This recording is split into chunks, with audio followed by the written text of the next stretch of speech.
Venture Center.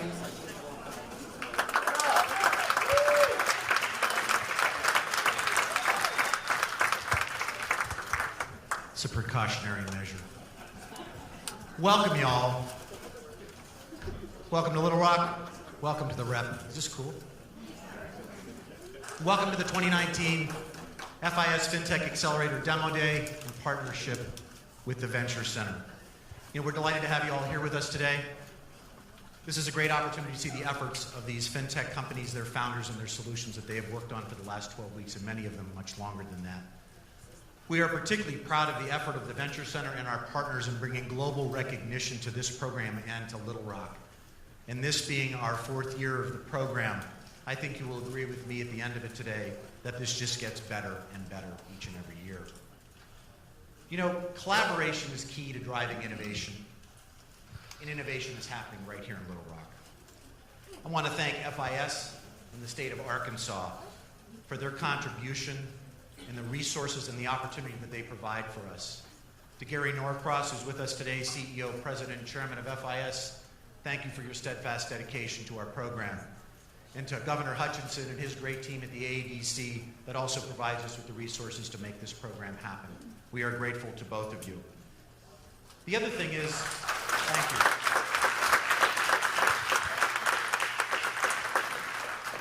You betcha. The other thing too is, having access to resources like this and not using them effectively is squandering them. And I want to thank this community. I want to thank my team at the Venture Center. I want to thank the mentors. I want to thank the bankers. I want to thank all of you that contribute to this program. This is a collaborative effort. There's not one person or one thing that makes it work. It takes everybody to do it and make it successful. The banking is an amazing thing in fintech, and the face of it is changing dramatically. And, I think what you're going to have a chance to experience today firsthand is how these founders and their technology are ultimately affecting our lives personally in the way we bank, but also for financial institutions. And, I don't want to belabor this, but I think you're going to have a great experience today and really see how this program has matured. So without further delay, about this, right? So it turns out last week there's a little venture capital firm that has $4 billion in assets under management called Andreessen and Horowitz. And they said, what, we're doubling down on fintech. And the CEO of their company said, fintech is on fire. So this is just a little precautionary measure. But you know what? I'm going to let Brian Bauer, if you'll join me in welcoming him to the stage, our director of the Accelerator programs at the Venture Center, and particularly this program. Brian has been my right arm and has done an extraordinary job with this team. Please welcome him to the stage, and he'll tell you more about that.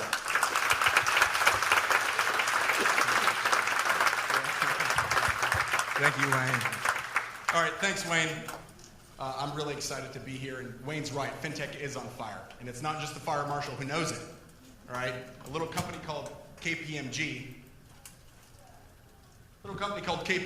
said that in 2018, fintech investments in the U.S. doubled.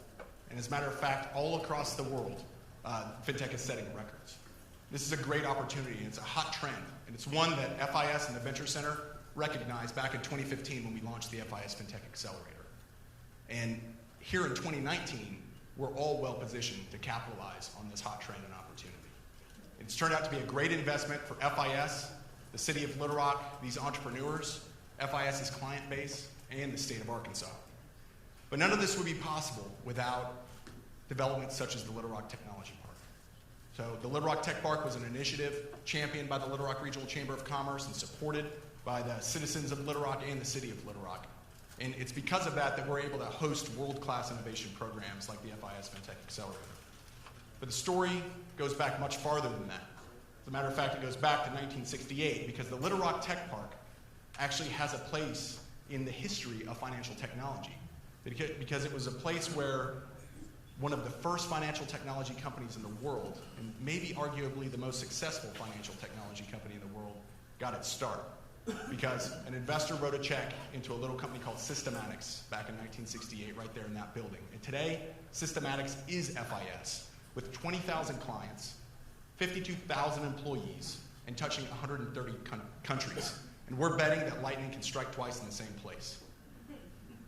And FIS is paying that forward and investing in entrepreneurs and entrepreneurship as a channel for innovation. And that's because entrepreneurs are creative risk takers, right? They've identified a problem and they're launching out into the market, they're being courageous, they're solving that problem.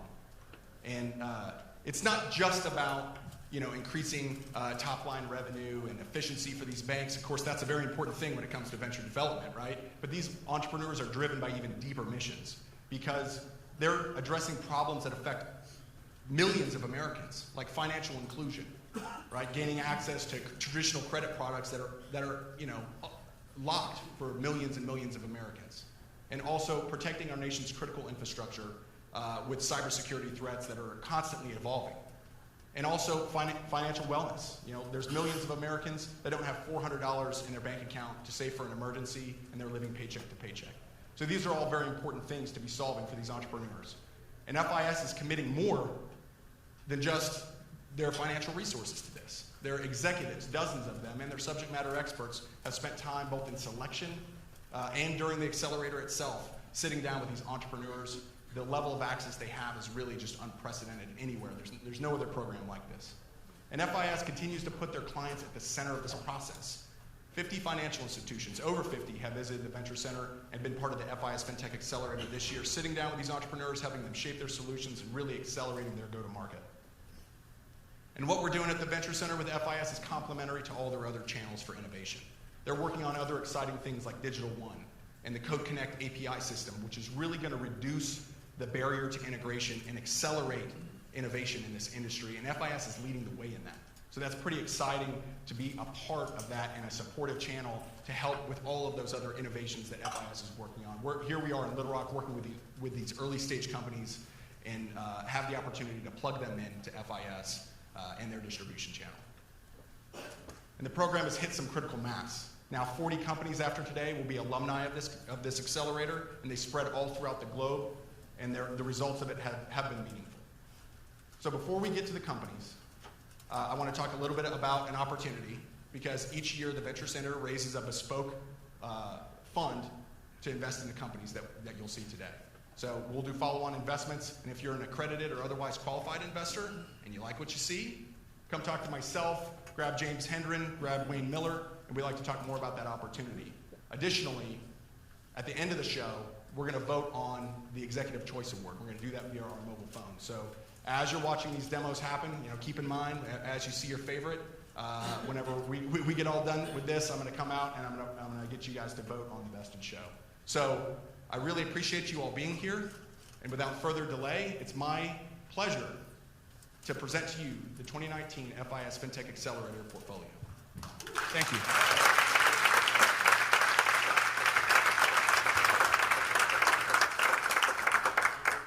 Ladies and gentlemen, please welcome from Chicago, Illinois, co-founder and CEO of Changed, Nick Sky.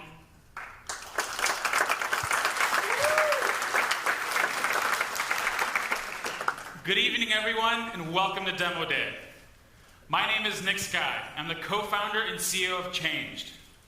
Changed is a Mark Cuban and Shark Tank-backed company that is helping solve the student loan debt crisis for over 45 million Americans. Now, before I get started, I'd like to tell you all a personal story. My co-founder and brother, Dan, graduated in 2014 with $68,000 in student loan debt. He went to school full-time and he worked full-time. A couple years after graduating, he saved up enough money to put a down payment on his first starter home, and he was excited. He even took me out to see a couple places. He found the one he loved. But then we went back home to crunch the numbers, and he realized that adding a $2,000 a month mortgage on top of an $850 a month student loan bill just didn't make sense. He got approved for the mortgage, but he walked away from the deal. Unfortunately, that's the case for a lot of Americans, including many people on our team. As you can see, a lot of people on our team carry student loan debt, and they're not alone.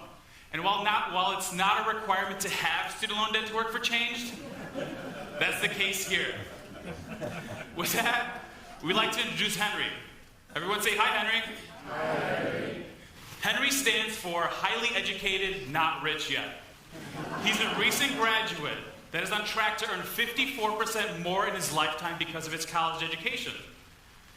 And just like anyone else, Henry has goals and dreams after graduating college. He wants to save a little money, buy his first home, start a family. If the right opportunity comes, start a first business. And just like anyone else, Henry wants to save for a comfortable retirement. But student loan debt is a hurdle for each and every one of these financial milestones, and it pushes them back by years. There are over 44 million Henrys in this country. The national debt sits at over $1.5 trillion, with the average graduate leaving with around $40,000 in student loan debt. Now, the Federal Reserve published a paper earlier this year that said for every $1,000 that someone borrows for their education, they're 1% to 2% less likely to take out their first mortgage. So that means Henry is 40 to 80% less likely to buy his home with his student loan debt. And it takes an average of 21 years to repay this debt. So if we put our feet in Henry's shoes and we graduated today, we wouldn't be making our last student loan payment until 2040. Not something we had in the plans. So our goal at Change is to help people get out of student loan debt as quickly and as painlessly as possible, to get them onto their next financial milestones. And we do that with Changed. And we do a couple of things really well. First is our unique approach to debt, where we provide positive reinforcement throughout the entire repayment journey. Our solution is also focused at the Henry demographic, who has a higher earning potential, and banks want to get into the door, into their digital doors, that is. So taking you through the member experience, one of the first things that banking customers see is a thoughtful and supportive message for one of their largest financial pain points. Here we see a message that says, "Congrats, your financial institution has partnered with Changed to give you this sweet tool at no cost. Check out the app." This is where the financial institution infuses and is associated with the financial health of their customers.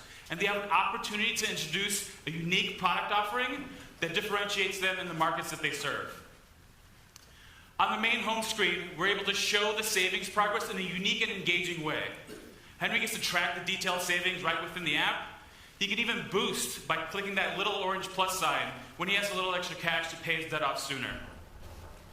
The account screen is where we're able to aggregate and showcase all of the active checking and credit card accounts for that financial institution.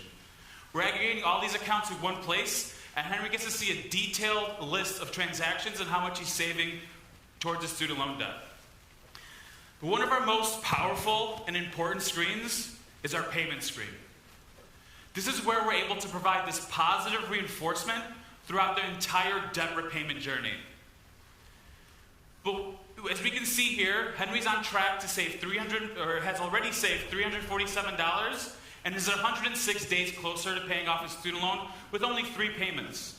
But what's really cool is that we can algorithmically project his savings based on just a couple of transactions. And here we're projecting that Henry's on track to save 4.2 years off his student loans and close to $10,000 in interest. This is where we're manufacturing this instant gratification that doesn't exist in debt repayment today. Financial institutions have this opportunity to cross-sell other products to the Henry segment.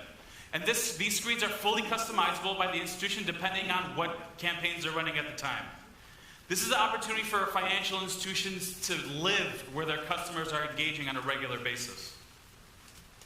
We also have the ability to send custom push notifications that are intelligently segmented based on the repayment track. So that means if Henry is 6 months away from paying off his student loans, it might make sense to start telling them about your mortgage products or your investment products when they're ready to make that decision. It's all about being at the right place, at the right time, with the right products. Some of the ROI pieces we've seen with our current partners is a double-digit increase in transaction volume, which leads to higher interchange fee revenue for the financial institution. We've already talked about the targeted cross-selling of other products, but one really cool and unique feature that Change has is the ability to add family and loved ones to join the repayment of your customers. So that means that Henry can convince mom, dad, aunt, uncle, husband, wife to join in their repayment and refer other friends to join that as well. But at the end of the day, we're here to help financial institutions attract, retain, and sell relevant products to Henry at relevant times. Now, we understand that student loan debt isn't the only debt that your customers are facing. So we're able to add our user experience and user interface to other types of debts and savings avenues. That includes 529 plans, savings accounts, mortgages, and credit cards, so they're engaged with all of your products. And with the right partner, these features can be available in Q1 of 2020. We came into Demo Day with a couple of goals. First was to reach an agreement with FIS to help serve their thousands of wonderful clients. We're also looking to partner with innovative and forward-thinking financial institutions that are looking to solve this problem for their customer. And we're asking investors in the crowd to invest alongside Mark Cuban to fuel the demand and growth that we've seen throughout the program. If I leave you with one thing, we're going to ask you to invest in tomorrow's earners today and help Henry pay off his student loans. Change has already sent $4 million in student loan payments and helped shave decades off repayment. We hope you join in our mission. Thank you very much.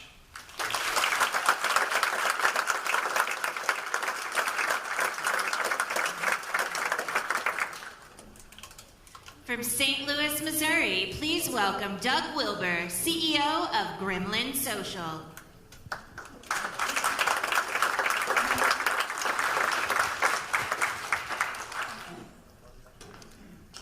Good afternoon, everyone. Doug Wilbur, CEO of Gremlin Social.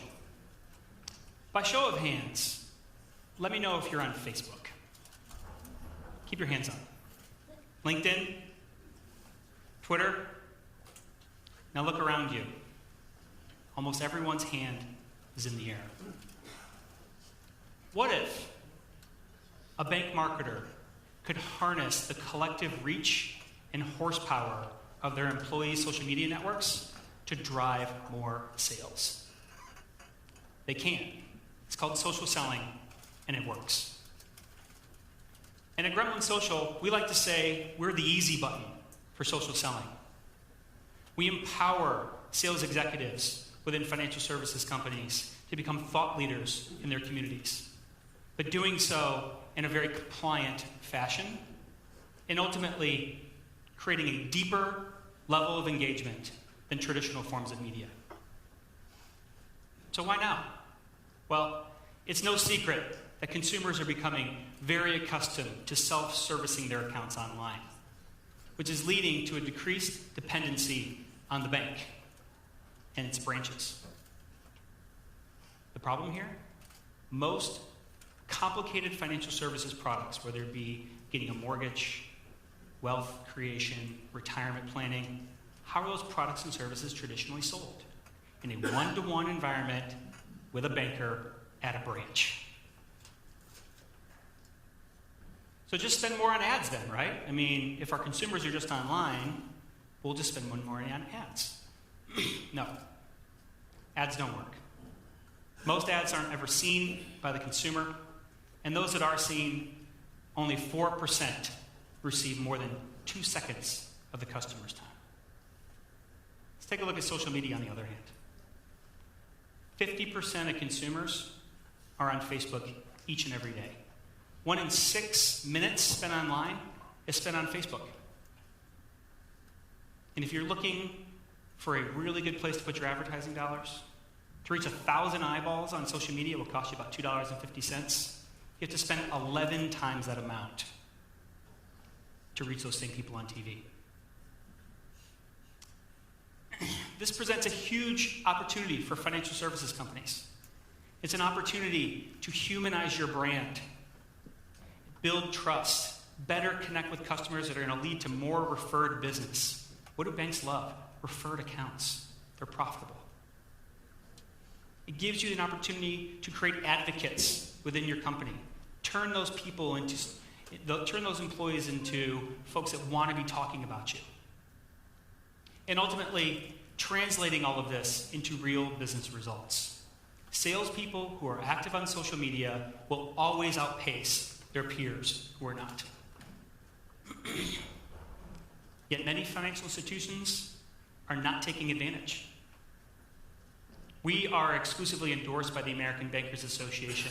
We partnered with them on a State of Social Media survey recently. It should be no surprise for anybody to see that most banks feel that social media is important. I want to know who the 25% are who don't think it's important, but most banks think it's important. However, 2/3 of them don't think they're doing enough, and almost half feel like they're behind their peers. Why? Igniting the power of social media You have compliance obligations. What happens if one of my employees says something on social media that catches the attention of a regulator? How do I manage all of this? If all of my employees are on social media, how do I corral all of this and make sure that I'm keeping tabs on everything? And ultimately, what do we say, right? How are we creating an editorial schedule and a content cadence that differentiates not only the brand, but our employees in a very crowded marketplace? At Gremlin Social, we help our partners with all of this. We are the only fully compliant social selling platform custom built for the financial services industry. We help our partners with the creation of rich and interesting and compelling content. We enable them to publish content on behalf of the brand and on behalf of employees, which leads to the network effects that we all want to see when we're talking about social selling. We create, manage, and publish content via one consolidated dashboard. And here's how it works. Very simple login. Navigate to a content library where pre-approved content would reside. Find something interesting to post. Scroll down here. Oh, that one looks good. I'm going to go ahead and post this on behalf of the brand as well as one of my employees at a time that's relevant for my audience to receive it. Boom, I'm done. There it is on LinkedIn. Simple as that. Staying compliant. We all work in the financial services industry. We understand compliance. Our product is built to ensure that we maintain high standards with regard to governance and risk management. We're archiving any and all posts in perpetuity for auditing purposes. And most importantly, we're monitoring what's being said about the brand in the public domain and can produce those results at a moment's notice. All created with the best practices of the regulators. Here's a little bit about us. About 280 banks across the United States and Canada. We're venture-backed. We have some key endorsements and partnerships. I had mentioned that we're exclusively endorsed by the American Bankers Association. We have distributor arrangements with FIS and CSI. Thank you for your partnership. And we're regularly recognized as industry thought leaders. A little bit about the team. Lean and mean, 13 folks across offices between St. Louis, Missouri and Birmingham, Alabama. A leadership team with a proven track record of launching, growing, and scaling fintech startups. In fact, Josh Dennis, our CTO, sold his last business to FIS. This is a large opportunity. And the way that we've built our product gives a bank of any size, whether it be a small community bank who's just getting started on social media, or a large wealth management firm with thousands of employees, the opportunity to take advantage of social selling. And we're well on our way. I know we have a number of our existing partners in the room today. Thank you for your partnership. Thank you for your business. If you'd like to learn more, you can find me outside. Thank you.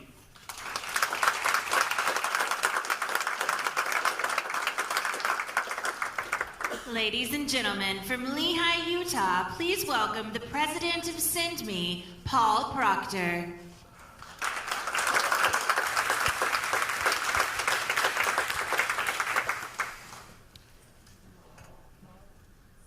For years now, my wife and I have been sending money abroad.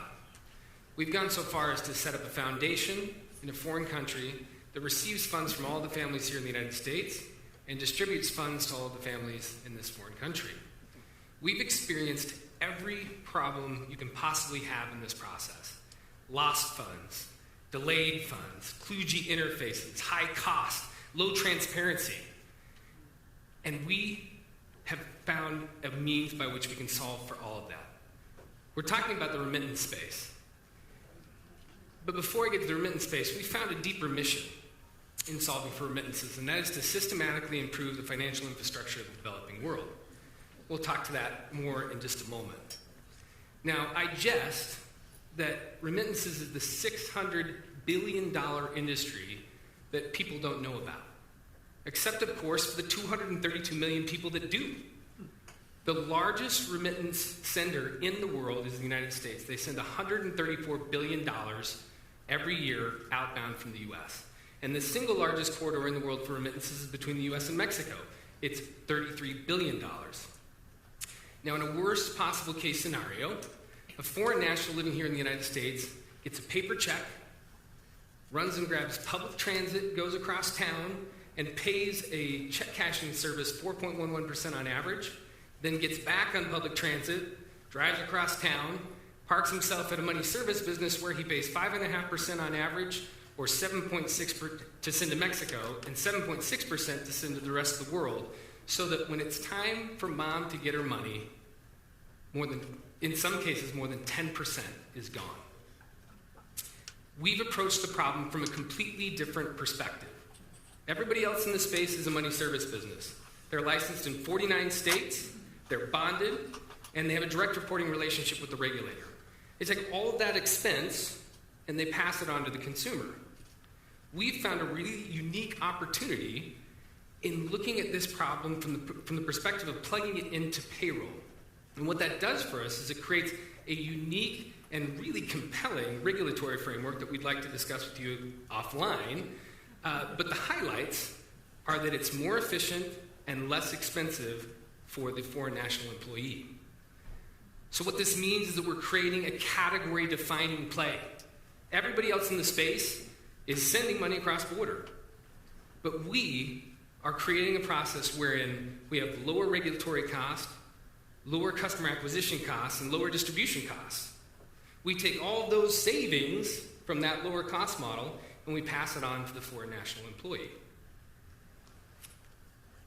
So, even with all of those savings, we charge just $1 per transfer, where everybody else in the space is charging $5, $10, $15 and on up from there, depending on the size of the amount transferred. And if we just capture 10% of the US to Mexico market, it's a $77 million a year business. Now that doesn't even contemplate the $134 billion that's leaving the United States, and frankly, not the $600 billion that's flowing around the world. We also uniquely distribute the product.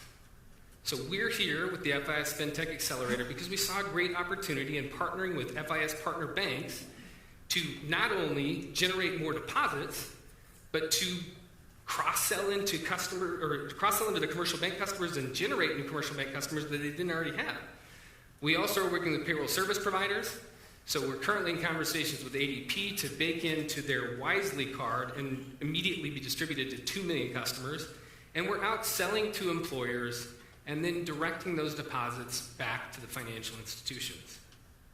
So I started this presentation by talking about how we can systematically improve the financial infrastructure of the developing world.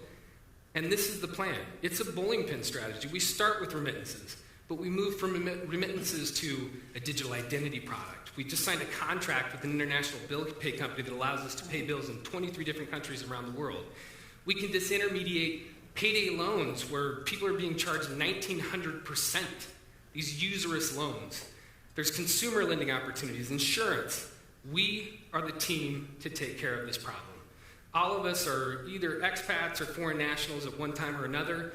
I myself have lived in Argentina. I've lived in Mexico. Our chairman actually was hired by the Mexican government to start venture capital in Mexico. We know this problem intimately. We've solved it. And let me show you the solution.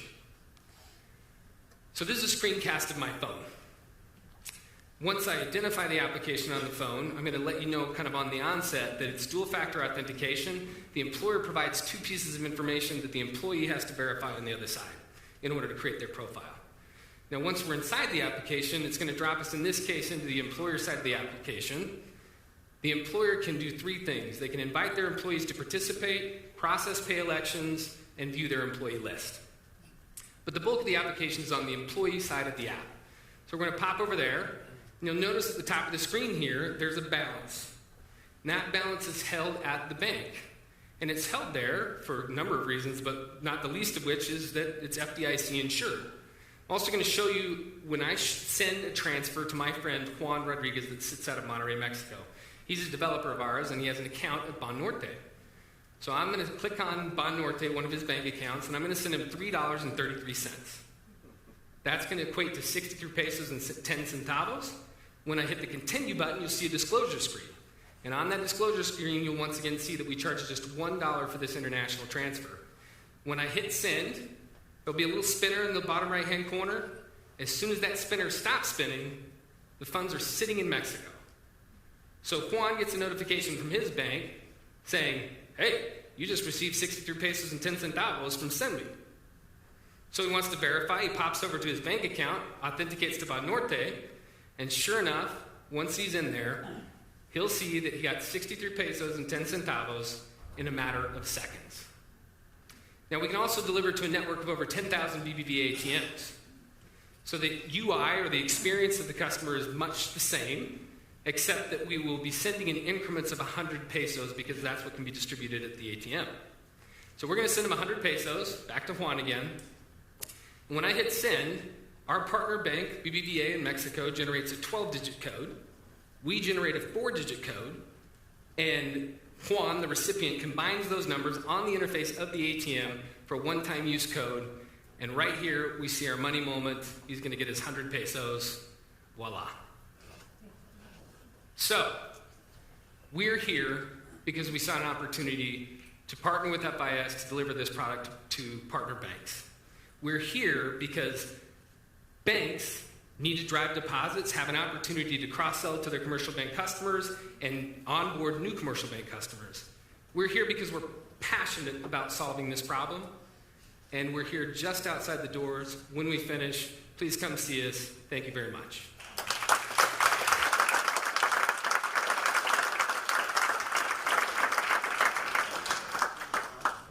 From Vancouver, Canada, please welcome Bolio Chief Executive Officer Thomas Beatty and Marketing Director Alana Levine.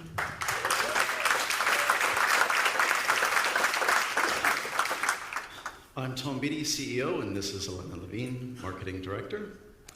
When I was 22 years old, I wanted to help my friends invest. They all thought it was a good idea, but the paperwork was too much for them. It didn't happen. I went to London as an investment banker, and when I returned in my 30s, I was surprised to hear that very few of them had started investing. I'm sure some of you were in that position or have some family or friends that could relate. I saw this as a massive opportunity to engage the next generation and help them start their wealth journey. Now, when it comes to financial institutions, we know that this younger demographic Tom is speaking about is going to be critical in helping you achieve your goals, both in sustaining and growing your user base, as well as in growing your deposits, which means wherever these customers are is where your brand needs to be. And that's where we come in. Bolio is a social investing platform with community at its core. We make our social trading app available by white label to financial institutions, allowing them to engage with that generation and letting them come into an application that's simple to use. Forget all that paperwork I was talking about. We've broken down all the barriers to entry. They simply create a profile, invite their team, we help pool their money, and they start to invest. We thought we'd show you just a glimpse at our brand personality and some of the collaborative nature of the application. Oh!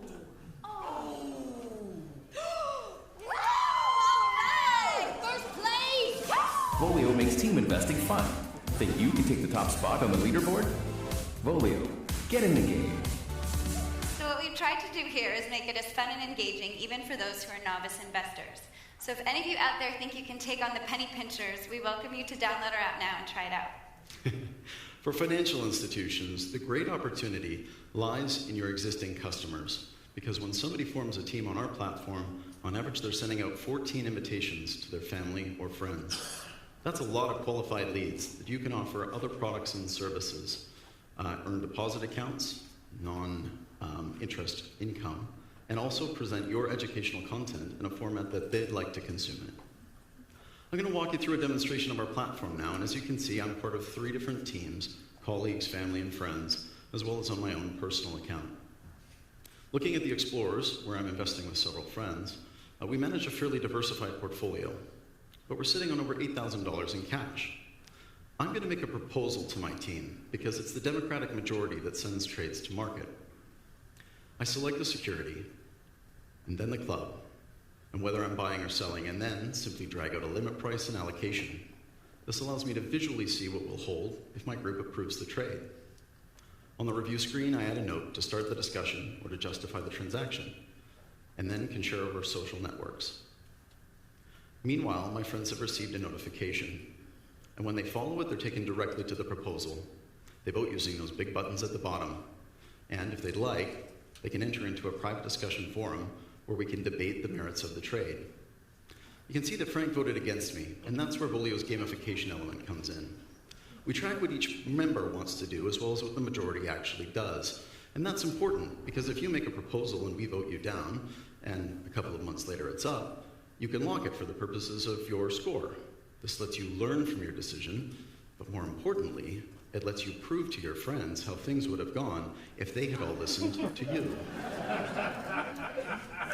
That feeds a community of top-performing clubs and individuals that can be followed in real time for the best ideas. It's all presented in a way that's redacted for wealth, but you can see what they propose buying or selling at what time on what date. If you like the way they're investing, you do just follow them, get those notifications, and validate them with your trusted peers. Financial institutions have numerous ways to engage with clients on the platform. In this instance, a bank has offered their new credit card product into a club's feed. There are additional options as well. You can do push notifications, whether it's for a new product or for financial literacy content. Once a client has indicated interest in a particular offer, they can sign up directly in the application or be directed to a specific landing page where they can learn more. Bolio's big on financial literacy, so we make it very easy for our investors to learn a little bit more about the markets. They can select sectors that are interesting, and novice investors tend to relate more to brands than to fundamental analysis. But once they've gotten familiar with that, they can graduate to sparklines and looking at more additional detail. So Bolio launched its B2C beta about 18 months ago as a proof of concept. We wanted to see how users were going to engage with the app. And so what we've seen is some really amazing results we're excited to share with you, especially regarding user behavior. So as Tom alluded to earlier, on average, we'll see each team club founder invite 14 of their friends. 70% of them actually go on to become active club members. 15% of those actually go on to create secondary and tertiary clubs with different social cohorts, family, friends, colleagues. And what's even more interesting is that more often than not, those invitees are banking at different financial institutions than their club founder. Since our launch, with little to no marketing, we've seen some really healthy organic growth in both clubs and users, and exponential growth in assets under management in looking at the collaborative nature of the app, and of course, regular contributions that our users are making each month to their club. So how do we work with financial institutions? We want to form a partnership with you in helping support your team every step of the way in launching your social investing hub.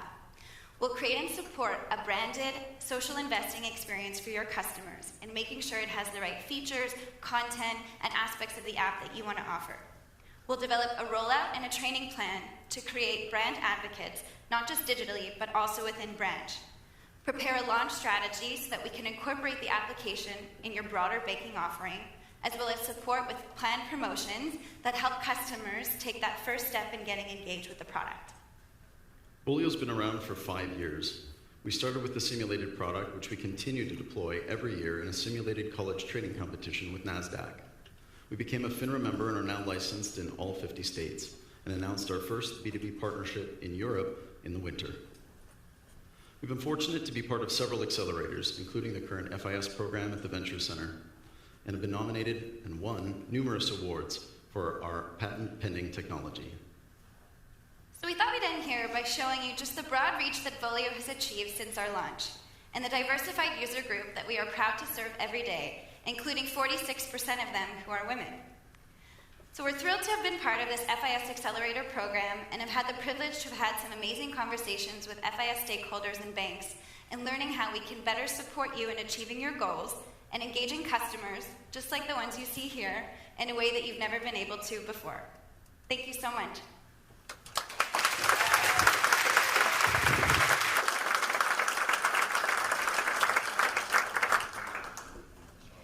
Ladies and gentlemen, please welcome from Bethesda, Maryland, Alex McDonald, Director of Operations for Highside.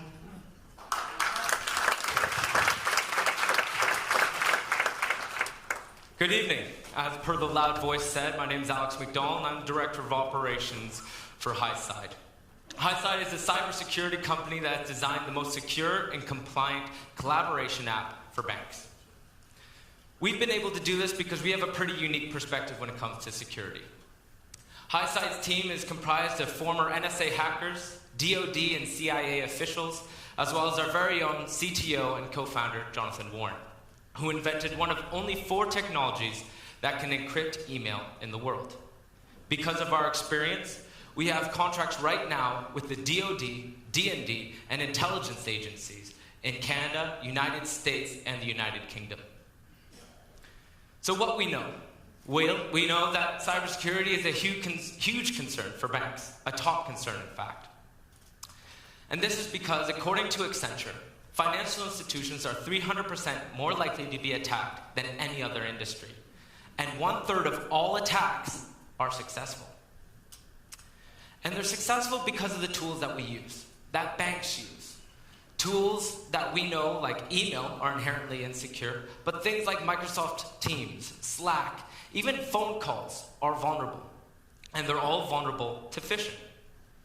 In fact, 95% of all successful hacks start because of phishing. So what is phishing? Well, it's when someone impersonates your CEO, your IT department, or someone from your HR and gets you to carry out an action. An action like giving your login credentials, clicking or downloading a malicious file, or even sending a wire transfer to the wrong account. Banks of all sizes are being hacked this way. Whether you're JP Morgan, who had a single spear phishing email that caused the largest institution hack in financial history, where 2/3 of Americans were affected, all the way to National Bank of Blacksburg, who had a single fraudulent wire transfer that cost them $2.4 million. Now, hackers know that JP Morgan spends $700 million a year on cybersecurity. So what do? They don't attack the firewall, they attack all of us, the people, the vulnerable ones. And ultimately what banks do to combat this are trying to bolt on security to existing tools. Unfortunately, the best that they can do right now is about 76% effective. 76% in blocking attacks, but also allowing valid emails through. What's worse is these tools are a little bit of a pain. For even checking your email on the go, it becomes difficult to use them. And when you make something as simple as checking your email or sending a file to a customer difficult, people go around those tools.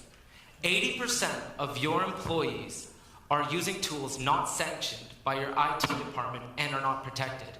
Most importantly, they're also not part of your compliance framework. Highside helps you solve these 3 problems. We stop phishing and spoofing, we protect you against mass data breaches, and we keep you compliant. Because of our experience in the military, we have built a product with fundamentally better technology than the tools that you're using today. Whether it is functionality like true end-to-end encryption with MDM and DLP functionality for protecting you against mass data breaches, to user identity and authentication management to prevent phishing and spoofing. I mean, ultimately, we're so advanced we don't even have usernames or passwords. And this is what it looks like. Highside becomes your central hub for working. It allows you to communicate securely and efficiently, both internally and with customers. Most importantly, it also allows you to stay within your compliance requirements of the C-suite and the regulators. Internally, you organize your team members into user groups based on role, function, or even location, and you set user permissions accordingly. This means that you can control what people see, who they talk to, and what data they can access. In Highside, of course, you can communicate one-to-one, but you can also communicate in groups, in private channels that you can set up based off of specific job functions or projects coming up, or once again, even by office location. This allows you to send non-public information, sensitive customer data, or anything else that you could ever want to send securely via these groups. Highside allows you to not only send files securely, but also store them. Unlike Dropbox, unlike SharePoint, unlike email, Highside protects you against mass data breaches through our file functionality. Everything on Highside is archived and searchable. This means that our users can access all their information by just going through our robust search functionality, making their jobs a little bit easier. You could even pick up the phone and call someone from Highside. We have encrypted voice and video that allows you to have the tools like a WebEx or a Zoom or Skype functionality on Highside. But most importantly, unlike those tools, we're immune to phishing, which is voice phishing. Finally, for everyone's favorite part of the night, what everyone's waiting for is compliance. Highside allows you to be protected and, most importantly, be compliant with regulatory bodies like the FINRA and SEC. We do this for functionalities such as live supervision, data retention policies, and easy-to-export data logs. Highside empowers your compliance team to not only do their job better, but actually enjoy doing it. Now, Highside's available anywhere you work, on any device you use for work. And for the external use case with customers, well, you can send them a browser in link so that they can access that without downloading any application.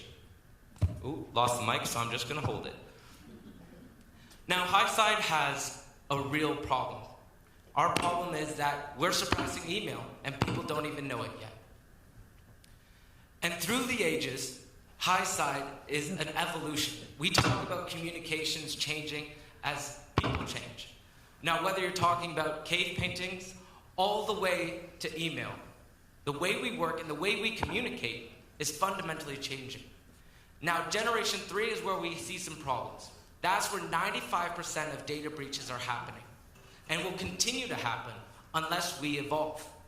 We propose the next evolution is Highside, the only collaboration platform that was built securely and with compliance in mind from day one, exclusively for people like banks.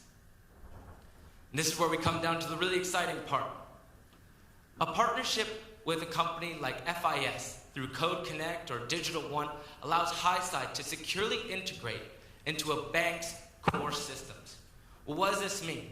It means that through Highside, a bank could approve a wire transfer, onboard new customers, look at loan history, look at exception reports.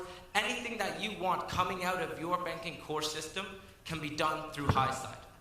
This allows banks to not only improve their productivity, but reduce their risk and do everything securely. If you want to know why military agencies and intelligence agencies around the world trust Highside for their communications every single day, I would love to hear from you afterwards. Thank you so much for your time.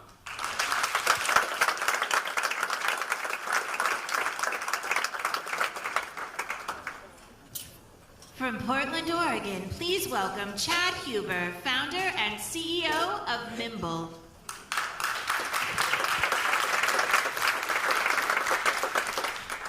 Hello, friends. Like she said, my name is Chad Huber. My company is Nimble, and we're on a mission to make banking rewarding. And this is important because what we find is that banks are really looking towards prioritizing the consumer banking experience, right? And this makes sense, because when we look at the landscape, we find that it's really being disrupted faster than ever before.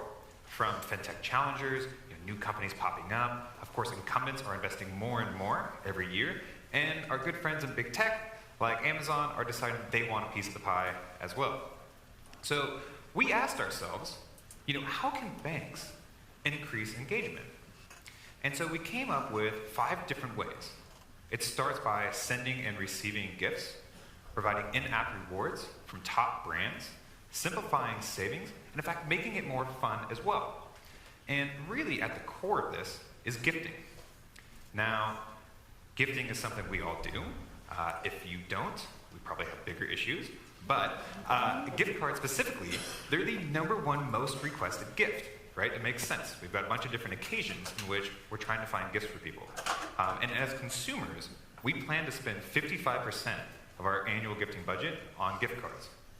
That equates to $200 to $400 per person. And it's an industry that's actually going to double in size in the next few years. So what we've done is leveraging gift cards, we're bringing gifting into the bank's mobile app. So it starts when somebody logs in. Of course, they're going to see the normal things like the checking account, the balance, but down below is where we see gift cards. And this makes sense, right? Because as a form of currency, they have value. Now, we often lose these, and we don't know how much is on a gift card, and it's really frustrating. So we bring that into a place where it makes sense. But I recently went on Facebook, and in fact, I found it was Holger's birthday. He's my friend, and it's actually our CTO. And I realized that he being in Portland, I can't get him a gift right now, but I can get him a gift card. So I'm going to go on my mobile app. I know he likes coffee. I'm going to give him a Starbucks card. Simply, I'm going to input his name, the amount I want to put on the card, and the checking account I want to pay for. In fact, I'm going to send it today. I'm going to write him a note, say, hey, Holger, happy birthday from Little Rock. Even though I can't be there in Portland, I'm thinking of you. I input his email address. So if he's a member of my bank, he will receive that in-app. If not, it comes to his email. And just like that, instantly I have bought him a gift, even though I may or may not have forgotten about it ahead of time. So from this point, of course, now that I bought him a gift, I want to go get myself a gift. So I'm going to head down to Starbucks. I'm going to pull open the gift card that our CRO Rocky got me. I'm keeping track of the balance. It was 15, it's now 5. And then when I pay for my coffee, I tap it, it flips around, and I scan that barcode at the register. Makes it super easy. I paid for my coffee. I keep track of the balance. It happens automatically or manually, kind of depends on the brand. But basically what I've done now, or what we've done, what we're doing, is allowing people to buy gift cards, send them to friends and family, upload physical cards, so offline cards, get them out of our glove box that we're going to lose, then actually use them at the point of sale system. And right now, you'll find 85 different brand partnerships that we have. Now, these are national, they're also local, and it's a number that's increasing massively. So what's really cool about this is we like to support local brands. Anybody that has a digital gift card, we can bring into the mobile experience, right? So this means that banks can help their commercial customers gain exposure through their retail customers. It's a nice blend, right? The other thing that's really cool, we're a direct revenue center. We're not a cost factor. What we do is we go out and negotiate a discount on the gift card from the brand partner. And this means that for each transaction, the financial institution is earning 2 to 7%. There's a variance depending on industry and company, of course, that hence the variance, but this is non-interest income. It's merchant-funded revenue that, as the financial institution, can keep us top line, can give it back to a user as like a cash back, or put it in a savings account, something like that, or you can fund a savings incentive program. And this is the other cool thing. This is how saving becomes as rewarding as spending. So what we've done, the other piece of this, is created an in-app savings experience. So once again, we're back on our dashboard. We see here down below gift cards. A typical American saver doesn't have a whole lot, in fact, $95, but working towards a challenge. So we're going to get a $10 gift card. We reach $200 in savings, right? About 47% of the way there, and we have a savings goal. So in order to get to the next phase, I'm going to create a new goal. I see that my bank has recommended starting an emergency fund. They've recommended an amount of $1,000.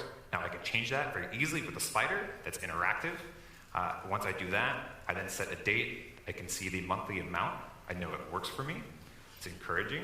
And then I can choose a deposit schedule that fits for me, whether it's monthly, weekly, bi-weekly, day of the week, day of the month, whatever works for me as an individual. Now once I set that, those deposits happen automatically in the background. And I can track my progress on this page. So we can see, kind of fast forwarded, over time, going to get to $650. And now, rather than having $95 in savings, I'm up to $850. I'm working towards a new savings challenge, trying to get to $1,000. And I've got a new savings goal of a vacation. It's more short term. It's more relevant to my life. It's not 30 years down the road, but it's something I really want to do. So with this, we've gamified banking. We're incentivizing an action that's good for the saver, it's financially healthy for the individual, and it's good for the bank. And it's being paid for by the merchants.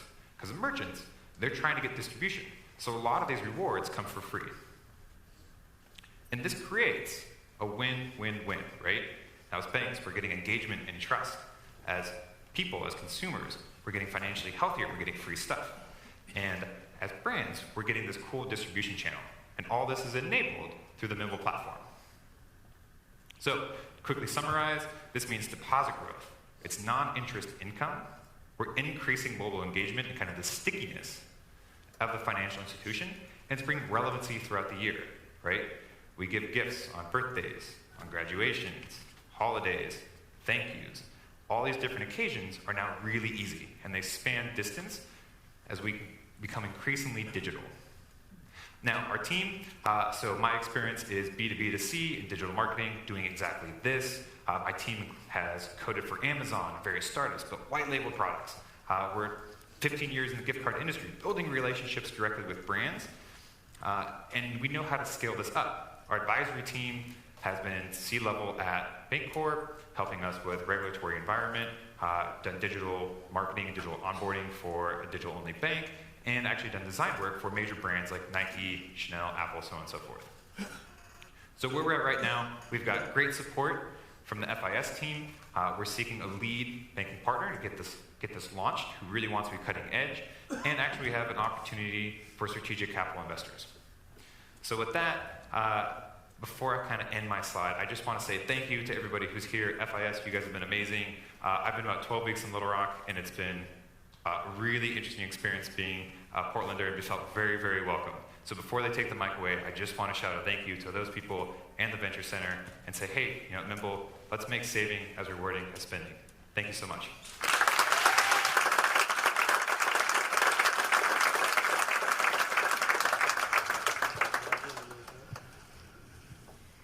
Ladies and gentlemen, please welcome from Chicago, Illinois, the founder and CEO of Genuity, Heather Holmes.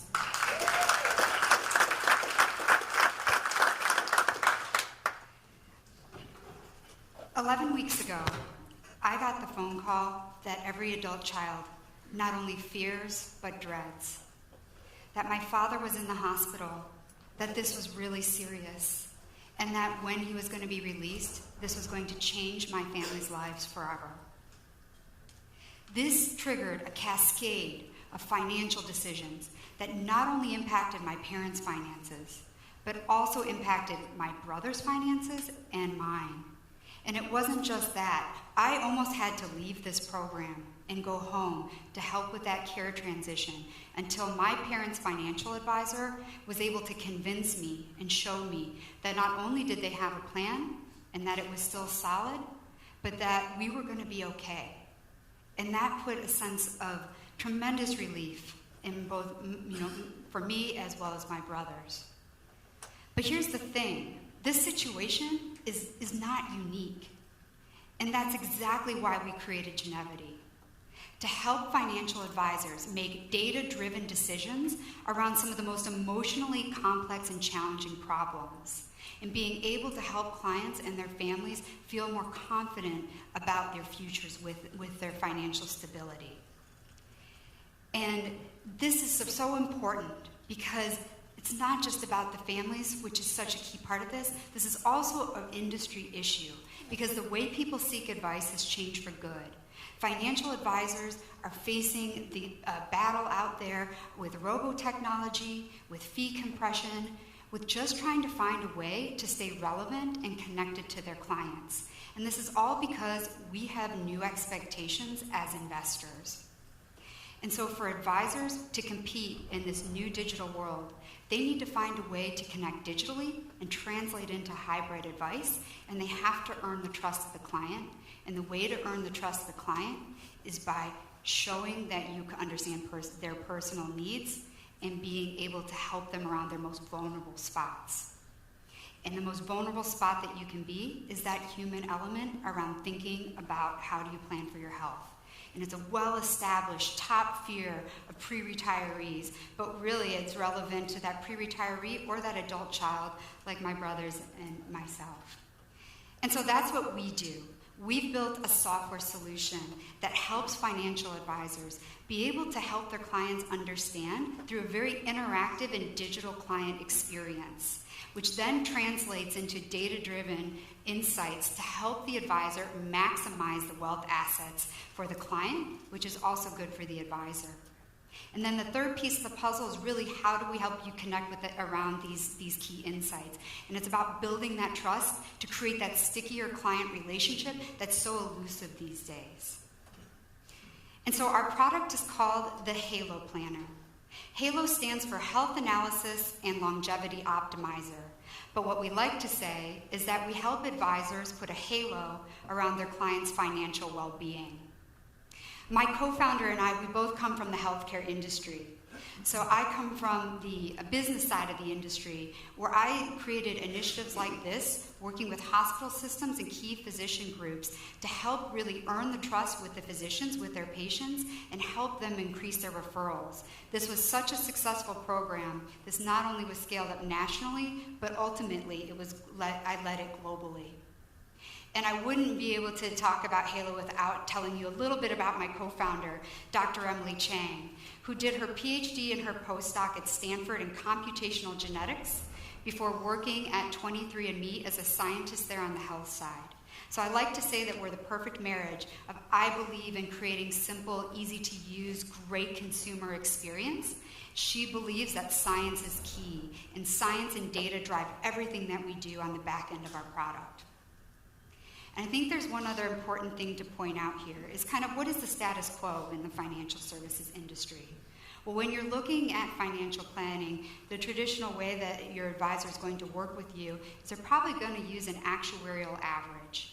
And what we believe is in today's day and age, when everything is focused around personalization and customization, that's not good enough when you can actually bring science and data to it. Because an actuarial table is nothing more than a population-based average. And each one of you in this room is unique and deserves and should be honored with having unique projections customized for you. So here's how Halo works. It's designed to be a turnkey solution that embeds directly onto a bank's website and hopefully very soon integrated into FIS's Wealth Access solution. And then from there, what it does is it allows the client to be able to engage with Halo at their own pace of their time. Although we see the best client engagements happening when the advisor and the client sit down and go through this experience together. And for some of our more savvy clients who are a little bit more aggressive going out there, they found this to be an incredibly successful way to not only engage new prospects, but to really take this to business from a business development perspective with their centers of influence or their COIs.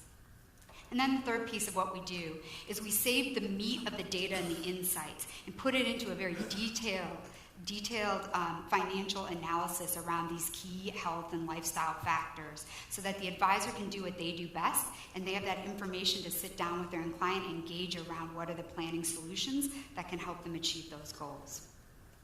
So I would love to show you a little bit about our user experience because it's something we're very proud of.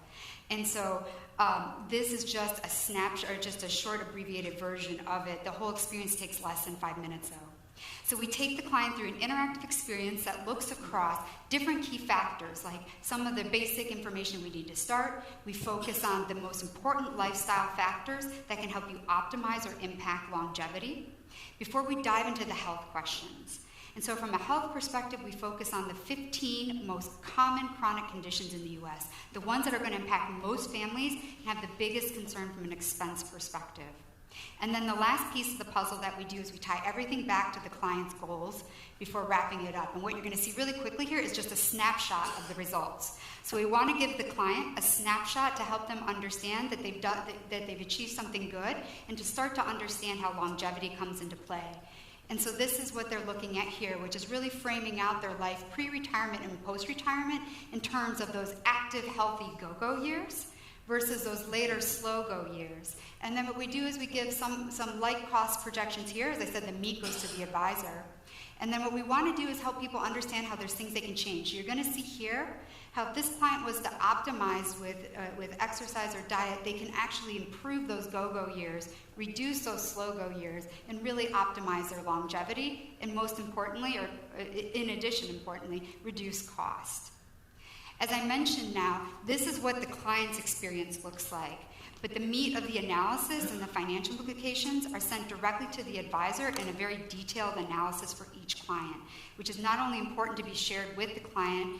Clients love the illustrations that we put in here, but that it's also a key part of documentation for beneficiary conversations. And I would be missing a big piece of this puzzle if I didn't tell you what else we do to help the financial institution. So we are really understanding a lot with the data and the analytics with what's going on with these clients and their advisors. So we help the financial institution understand advanced segmentation with their clients based on these different data profiles. And with that, we help them better understand what kind of advisor-investor collaboration is going on. What we typically see is this is a fantastic engagement piece to get both spouses to the table in a conversation, which is not always easy to do when you're just trying to talk about the financial investments. And then from there, we help identify cross-selling opportunities to further maximize the wealth assets. And of course, training and education is a key piece of what we offer to the institution so that they're able to really help their advisors grow. I'm thrilled to say that we are out in the market. We work with firms from across the United States. I'm very honored to have one of our customers here today with us in Trust Bank. And I'm going to let you all in, though, on a little secret that we share with our firms, which is that there is $30 trillion at stake in what is called the Great Wealth Transfer. And we're in the very early years of that wealth transfer. This can be a financial institution's greatest financial risk to the institution or their greatest financial opportunity. And we really believe that that is tied to these key stats, which is that 70% of new widows are going to leave their financial institution within 18 months. And even if the institution is able to keep her engaged in the conversations, they're almost certain to lose it when it goes to the adult children.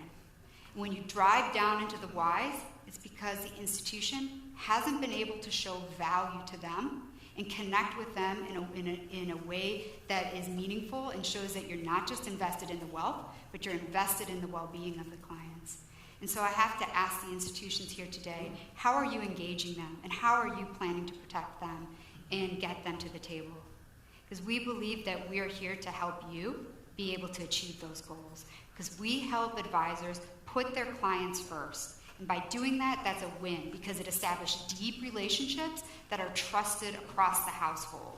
This helps the firm be able to do better data-driven decisions around these different key factors. And ultimately, we help you figure out ways to grow the assets based on what our risk profiles are showing.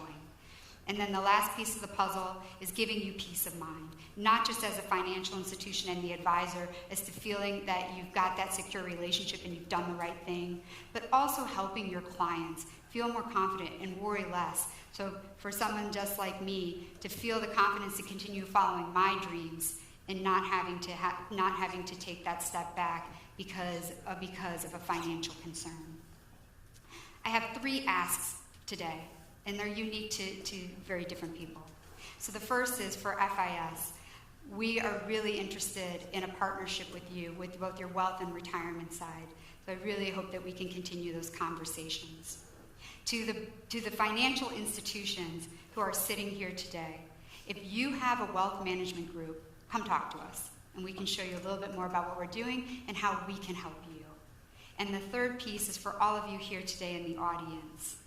If you have a financial advisor, we would be honored to have a referral to them and to connect with them and see how we can better help them help you. So we'll be right outside. Would love to share with you a little bit more and talk with you about what we're doing. But thank you for your time, and thank you for allowing me to share this personal story. Thank you.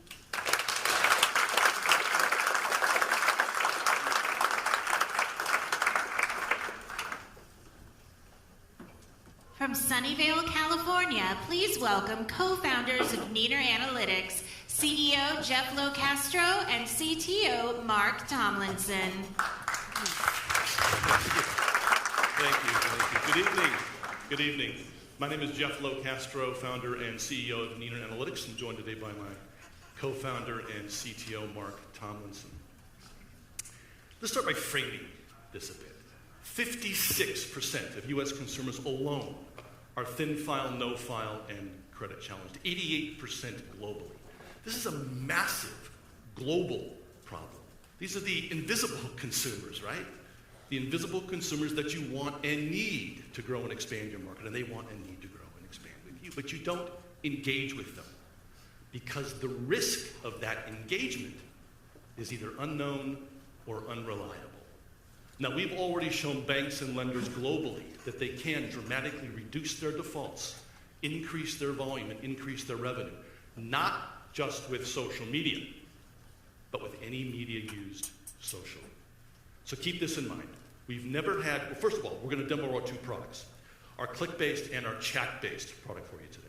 And keep in mind that we've never had a default reduction less than 27%.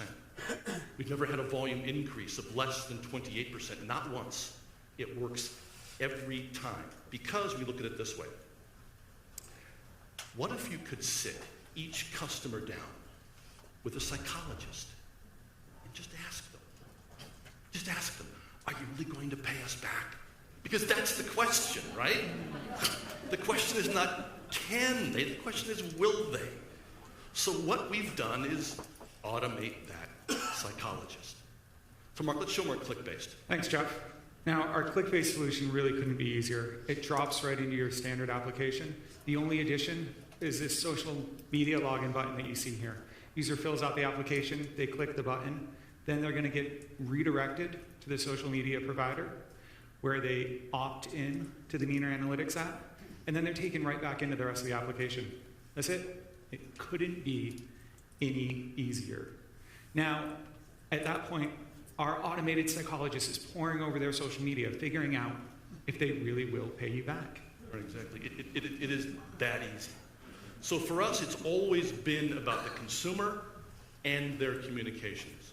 Now let's take a look at our chat-based solution, or ARIA, the Autonomous Risk Information Assistant, the world's first augmented AI chat-based risk decisioning tool. Mark, let's show them ARIA. Thanks. Now with ARIA, the demo is a little bit more complicated because the average chat session lasts about 15 minutes, but I think we've only got about 4 left around stage, so we're going to have to show you the ESPN highlight reel. Now, we open a dialogue with ARIA, and as your consumer engages with ARIA, she's assessing that individual's psychological qualities. She's correlating them with specific individual financial outcomes. She's not generating a score or behavior, but instead identifying the likelihood of specific outcomes. And during this natural conversation, she's going to collect all the information you need for your current decisioning engine. Things like name, address, employment history, income. Right, and you want a new car, right? Yeah, let me ask Arya. Right. There we go. What kind of model do I want? How about a Ford Focus? Beautiful. Now with Arya, this is not a Q&A. This is not an interrogation, but rather she's designed to engage with the consumer. Look, 84% of consumers prefer online chat to any other form of engagement. Consumers hate applications. And 54% of consumers quit or abandon the application before completion. Over half your customers are just walking away. I mean, think about that. Now let's rejoin Mark and Arya in this process from the perspective of the lender. The dials that you see here, the consumer would not see, but we're showing them to you so you can literally see decisioning happening in real time. So let's rejoin Mark and Arya. Now she's asking what the CTO at Nimble Analytics does. We keep an eye on those dials and see how Mark's response reflects his risk positively or negatively. Okay, banks create risk. Sounds important work, okay. That had an impact on his risk. Positive impact. You might get this loan, Mark. Sounds like important work. Okay, really. That had a tremendous impact. You see the dials? Keep an eye on those dials.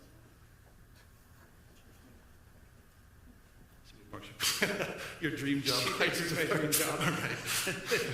This is really cool. This is so neat. So, as with all our social media directed products, the results you see up here are all tuned to your bank's risk preferences.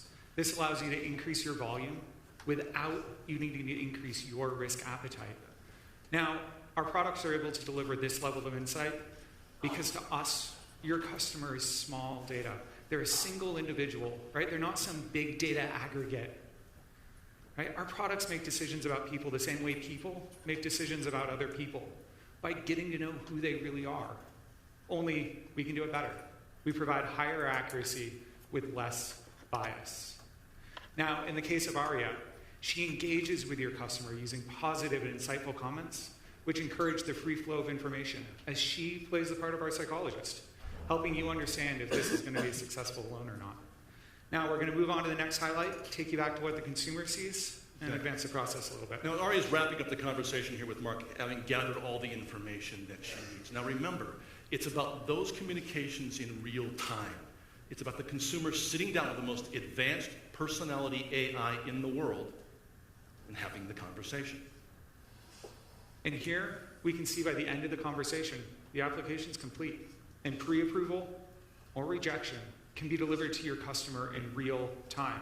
Hey, it looks like I got the loan. I'm going to go ahead and get the car. Okay, good work. Good for you. So, how does this compare with what you've been doing? Look, consumers hate applications, but they love chat, and you want more decisionable opportunities. With Aria, we've combined all that to help you say yes to more people.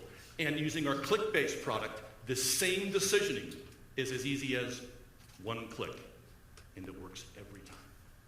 So come see us. We're right outside during the networking. We'd love to chat with you. See what I did there? So on behalf of Mark and myself, I want to say thank you to the Venture Center for having us in Little Rock. We've enjoyed every minute of it. Thank you to FIS. Everyone we've talked to has been absolutely terrific, and we look forward to more of those conversations. Until then, thank you very much. Thank you.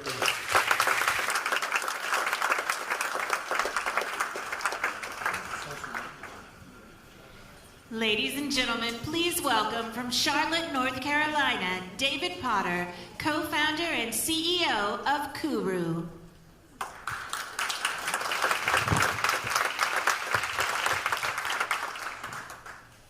How's it going, everyone? I am David Potter, the CEO and co-founder of Kuru, a service that helps banks approve of more credit decisions and generate new accounts. Now, leading up to Kuru, I was studying finance on a full-ride scholarship from Bill Gates. But as I was applying for off-campus living, I ended up getting rejected for every single off-campus housing opportunity, 13 straight rejections. It completely sucked, and I felt hopeless to having no other path to getting approved. Well, I did what came naturally. I learned more about credit. I established credit for myself, but the journey didn't stop there. I earned certifications in credit counseling.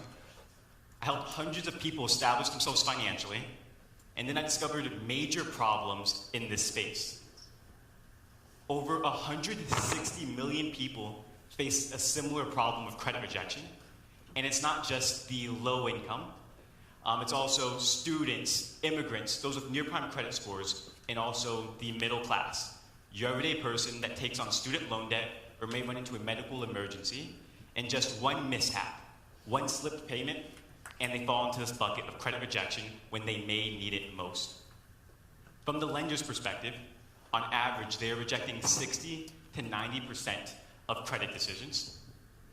So when it really comes down to it, and we boil this down, the problem looks a little bit something like this.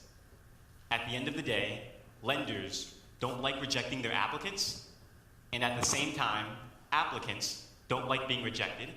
Is that lose-lose experience I mentioned earlier, where I got 13 straight rejections and no one had another option for me to, get approved. So the way that this is today, and this might sound a little familiar, is if someone goes into the bank and say is looking for a loan, if they don't have the needed credit score, it's going to come back with a rejection. The banker has to tell them, hey, sorry, David, you didn't get approved. Come back in 6 months and it might be better that time around. The reality is they likely don't come back. They may come back in 5 years or never at all. So this is a ton of missed opportunity where banks and lenders are only servicing a subsection of their audience, the ones that have that super prime credit score and are already ripe to get approved. Everyone else is left and turned away.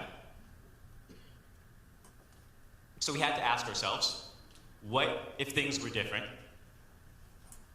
What if lenders could service more of their applicant base? Well, with this, we've been at work. And with Kuru, we offer an extended approval plan.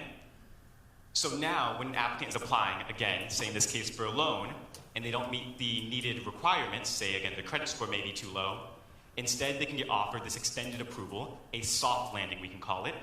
Now, based on them following real-time recommendations that will help boost up their credit score and other eligibility criteria, once they then meet the needed credit score criteria, they can then successfully get funded or get that financial product. Now, we've been live for the past year, and the results have been incredible. We've seen an average credit score improvement of 40 points in 4 months. That is enough to graduate someone, say, from a near-prime credit score to prime to be ready to get approved.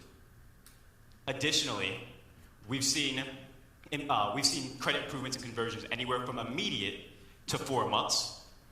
And these conversion rates are from about 10 to 20% on average. So bankers out here, think about what these conversions could mean to your organization. Now, there are a few different popular entry points or positioning for our solution. So this includes in-person, so if you want to have it offered inside of your branch location, as well as a digital experience for your digital banking experiences. This includes that loan offering that I mentioned. So at the end of the loan application, instead of having that lose-lose experience that I described earlier, you can have this ability for them to have this extended approval. You can offer this to all of your current account holders. And another popular option is to include it inside of your financial literacy programs. So now let's get a little bit into the fun of it, how the solution actually works. So the end user links their accounts to the service, and then our system uses machine learning to look for recommendations or opportunities to boost the user's credit score. So at this point, it may notice that you bought a nice flat screen TV, and maybe that cost $1,000. Immediately, the system will send you a recommendation, a harmful purchase recommendation, which will be a slap on the wrist, letting you know that that payment overshot utilization and was bad for you, putting it in plain English. But we don't stop there. We pair that with a smart payment recommendation, unique to only Kuru. So instead of just recommending to pay off the minimum, we recommend a specific amount that you have the balances to be able to afford to pay off, and that'll also have the best impact on improving your credit score. We do this for every single one of your lines of credit, so we like to say you can see your credit score improve at the touch of a button. The rest of our features mimic the same exact experience. So overall, what does this mean? It means you have a better behaved and a smarter consumer, one that is more borrow-worthy. This also reduces friction.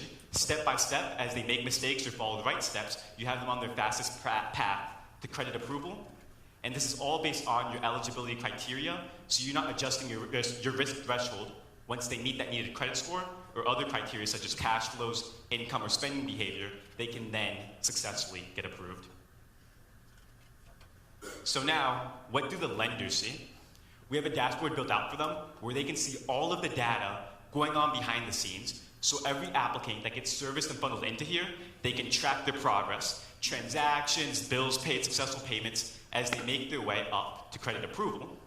Now we do this one better and layer a level of business intelligence on top of this. So we make the data actionable as we're screening the applicant for, as I mentioned, income, cash flows, as well as credit score. Once they are then eligible for that loan that they may have been looking for initially, we pre-screen them so your bankers can get alerted and notified of this actionable opportunity to convert new accounts. This can be with a personal touch, such as an email or a phone call directly to the applicant. And we don't stop there. There are also upsell insights. So if we look at cross-selling between accounts, we let you guys know of those opportunities, as well as if there's any opportunities in audience for CRA credits. So as you guys may have guessed, the solution does not stop or is not just as simple as that initial credit card or loan. It really umbrellas to the variety of credit decisions. So they may come initially for a credit card, but down the road, they may be looking for a loan or a mortgage. Once they're in the system and we're helping them maximize their credit score, we notify your bankers of any opportunity for this user to convert or be serviced for another mortgage or credit card. For the user end, we notify them when they qualify for a new financial product. So right now, we are live with a white label model that includes the web and the web app, as well as the app and the performance panel. Soon on our roadmap, we have the API deliverable in 8 months, and we look to be also included in FIS's Code Connect. So at a high level, that is Kuru, and we like to say, why reject when you can accept? Our mission is genuinely to eliminate credit rejection, and we can truly see that being with a lot of the banks here in this room right now. So if you can see that as being yourself, please reach out to me. Again, my name is David Potter. My email is david@kurucredit.com, and I'll be networking around after. I am in the Steve Jobs turtleneck, so it'll be a little hard to miss me. Thank you guys so much.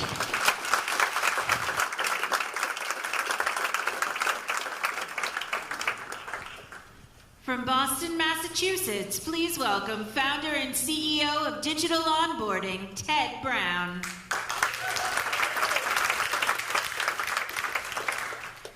Ladies and gentlemen, the folder I have in my hand has arguably one of the most important jobs at your bank. Is to get your customers to actually use their products. You all have one. Whether you opened a deposit account or took out a loan, your banker handed you a welcome kit. And the brochures inside are designed to help you get the most out of the benefits available. Things like mobile banking, direct deposits, or bill pay, or consider a financial product that might be of use to you sometime down the road.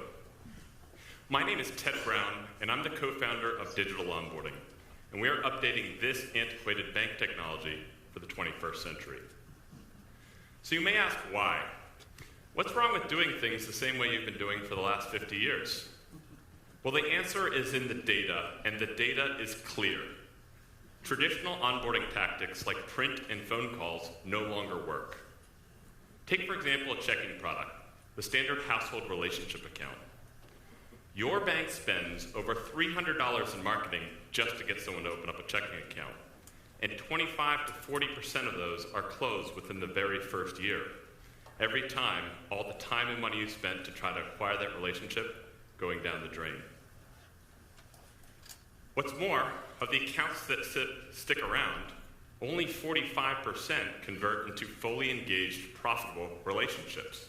The remainder have a negative or neutral impact to your P&L.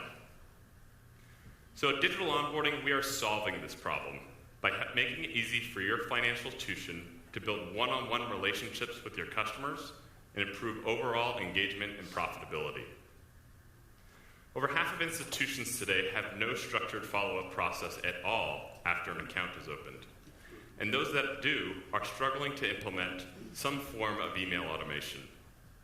But the gaps within those platforms are clear. They're expensive and complicated to set up, and the end product is a complex web of arbitrary decision rules that are very rarely ever tested for efficacy or optimized for performance. The digital onboarding platform is purpose-built for financial institutions, which makes it really easy and simple to turn on, start using, and the best part is that it optimizes itself, making decisions based off data rather than arbitrary human guesses.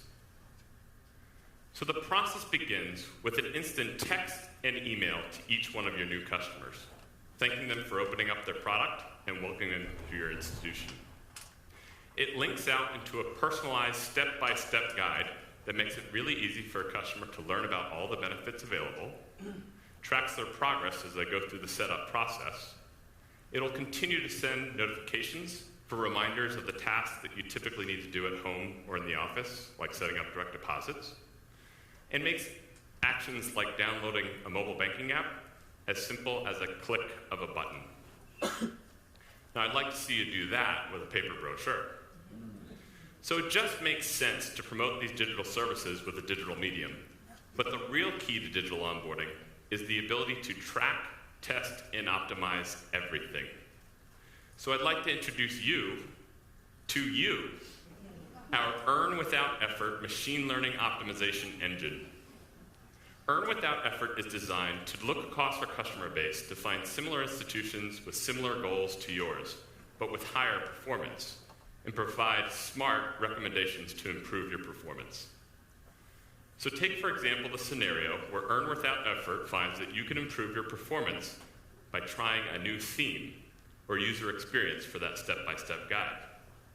It'll bring you into the platform, take you to a simple test harness, show you the existing theme you're running with the follow-on tasks on the left, and a recommended test theme with a completely different user experience. To run that test, you just click the button, and the system will A/B test this for you, sending half of your customers down the original control theme and the other half down the test theme.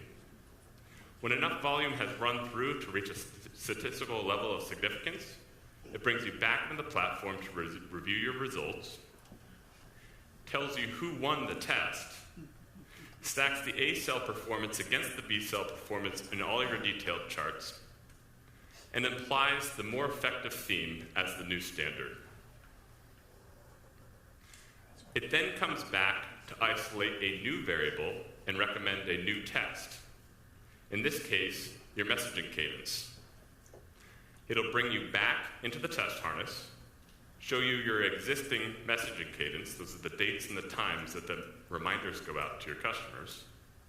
With a click of a button, it shuffles those dates and times and reports back on an optimal cadence that will improve your performance. This process continues, isolating variable by variable as you continuously optimize your process with different page content, themes, rewards, messages. So you don't have to take our word for it. You can ask any one of our customers. We just started selling this platform in January of last year, and already 25 financial institutions have adopted the platform for over $1.5 million of sales. But the first bank to go live was Belmont Savings, with a very familiar challenge, checking activation. You can see that after running the platform for a year, they were able to nearly double the key performance indicators for engagement: utilization of direct deposits, bill pay, and debit cards. But that's just one of many use cases for this platform. There are numerous opportunities to improve engagement with your customers and overall profitability. Think about small business checking activation, systems conversions. Or think about the last time you bought a bank in an M&A acquisition and factored in an attrition metric for all the customers that wouldn't make the switch. Well, wouldn't you like to acquire engaged, profitable relationships next time rather than dormant accounts? So I want to end on this slide and emphasize our team's experience. This is not our first time at the rodeo. Before starting digital onboarding, we were part of the team that built the very first online account opening platform for banks. So we know this challenge really well. Getting someone to open up an account is just half of the battle, and it's entirely worthless if they don't convert into profitable relationships. So the first time around, we helped solve problems for consumers to make it fast and easy to open up accounts. But the next time around, we're going to solve problems for the banks so they can actually convert the accounts that get open into profits. So thank you very much for your time. I'm Ted Brown, co-founder of Digital Onboarding. We look forward to helping your institution build deeper relationships with each of your customers.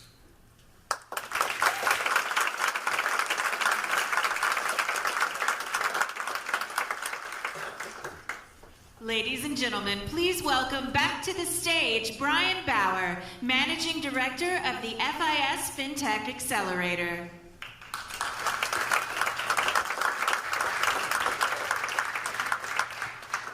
How about that? Let's give them another round of applause, huh? I think they did a great job. All right, so now I promised that we would vote on the Executive Choice Award. So what I would like for you all to do, and I see some cell phones coming out already. Thank you very much. All right, what I'd like you to do is get out your phone. I got to open mine up. I'm actually going to do this right here on stage myself. And you've got the vote code over here: FinTech 1, FinTech 2, FinTech 3, and so on. It's not case sensitive, but don't put a space in there, right, between FinTech and 1, 2, 3, or 4. And go ahead and vote to 84700.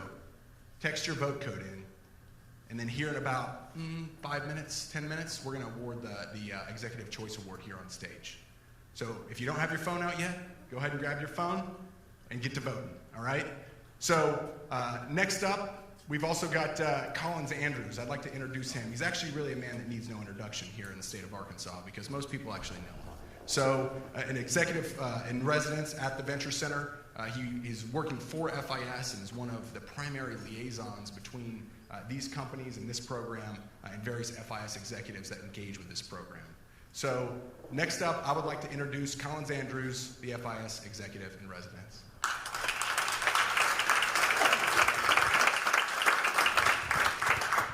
Thanks, Brian. So I get to introduce Gary, and actually that's very interesting. I've got to do that before.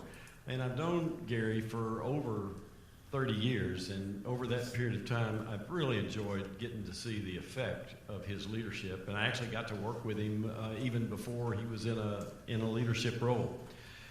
Gary's been instrumental in leading FIS through what just has to be categorized as very significant growth. both organic growth in bank processing, growth through acquisition, and growth through market expansion well beyond the core processing that we did originally in our company. I've had the privilege to come back and work for FIS on this accelerator now. This is the 4th year. But I was gone from the company for 20 years. And one of the surprises after coming back is how much is actually still familiar. Even though the company's many times larger than it was when I was there, probably it's much larger than we ever imagined it to be. But I can see elements of the culture that we started in Little Rock, Arkansas in the company today, and we started that 50 years ago.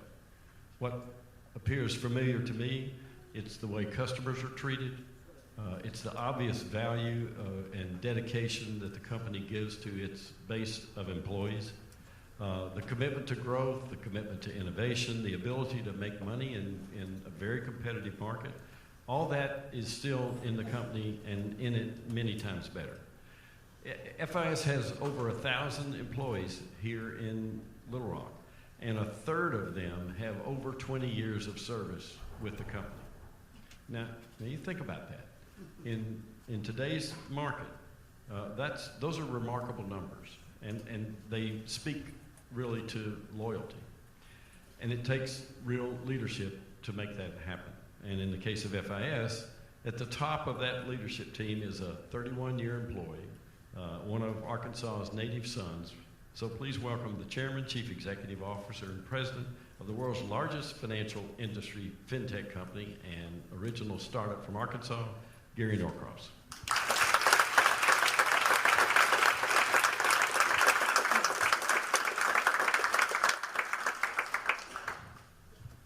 My word, I got to take him on the road with me.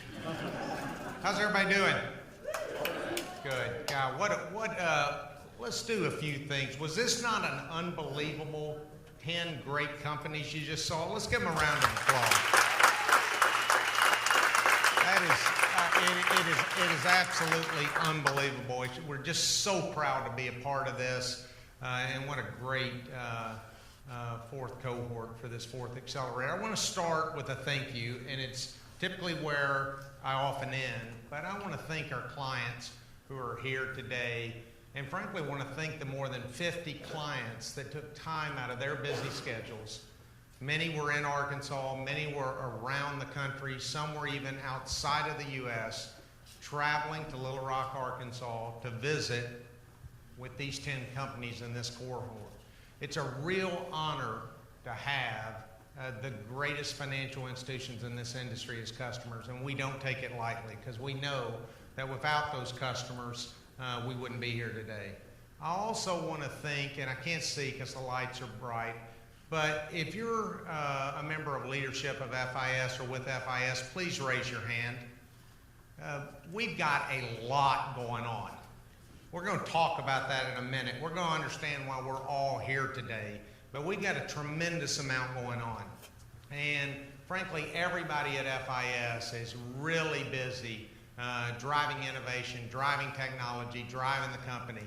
And to take time out of your schedule to make this accelerator so successful, I wish everybody would please give them a round of applause for all their efforts, because it takes a lot of time. So why are we all here? I mean, we all know what's going on in the industry. Frankly, we're all right in the middle of the 4th Industrial Revolution, where everything is being digitized. Artificial intelligence is coming on very fast. Machine learning is coming on very fast. And all of us are faced with either being disrupted or disrupt ourselves. So whether it's our clients, whether it's FIS, we're all focused on the same thing. How do we quickly accelerate to the future? Now at FIS, we're doing a number of different things. One, we do inorganic activity, and we're very proud. We're just in a few days about to close our next big combination of WorldPay. And it's a big one. We're spending $43 billion.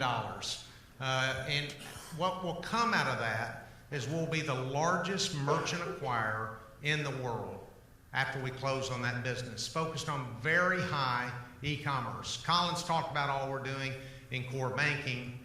This naturally extends us further into the payments world, into the high growth payments world. And we also continue to grow very fast across capital markets. But it's not only with acquisitions. We also focus a lot on internal investment. This year, we'll spend $1.2 billion. And as Colin said, I've been here 31 years. It's amazing to see how much we continue to increase our investment every year back into research and development, back into the latest and greatest technology centers that exist anywhere in the world, to the greatest products that are being deployed in market. But we also know that we can't buy everything, we can't build everything. We've got to also look, where are we looking 5 and 10 years down the road? And this is where this accelerator is so important. As Wayne said, all where it started, right here in Little Rock, Arkansas. And that is, how are we looking for companies that are really going to push companies like FIS forward? How are we seeing things that people are looking 3, 4, 5, 10 years down the road that can help us continue to move the market? And so the accelerator is very, very important for us. We're thrilled to be in Little Rock. We're thrilled to have it hosted here. This is where it all started for us, and we don't take that lightly.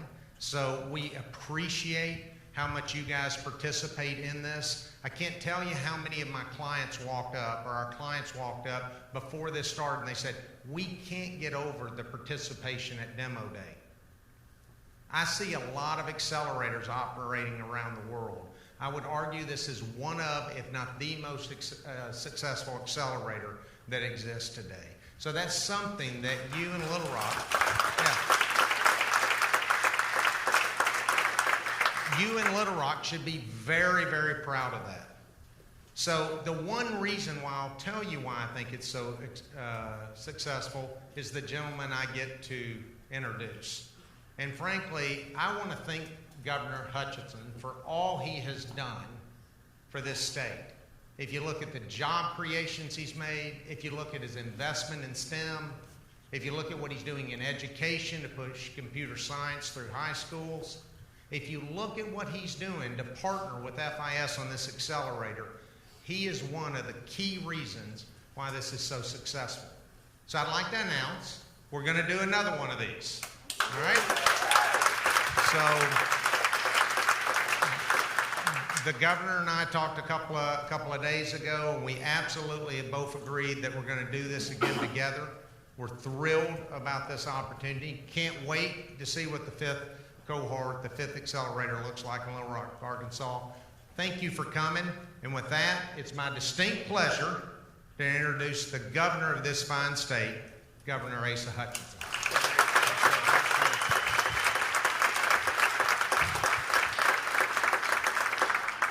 Thank you, Gary. I'm delighted with the announcement and our continued partnership for this FinTech Accelerator. The state of Arkansas invests in this FinTech Accelerator because we want FIS to continue to be the global leader in financial services technology. And so we invest to support one of our homegrown industries that still has great roots here in the state.